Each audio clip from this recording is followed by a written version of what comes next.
How to download Reddit on Android. Are you guys facing issues to download Reddit on your Android devices? If that's so, then this video might help you out. Without further ado, let's get started. First of all, open Play Store on your mobile device. Once you open the Play Store, now look at the right bottom of the screen where you can see the source icon. Tap on it. Now click on search bar and search for Reddit.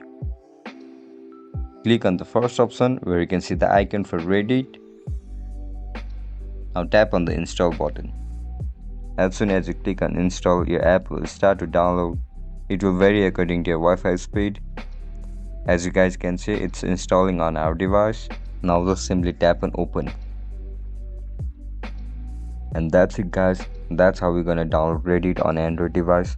If you guys have any issues regarding Reddit, make sure to comment down below so that I can help you out.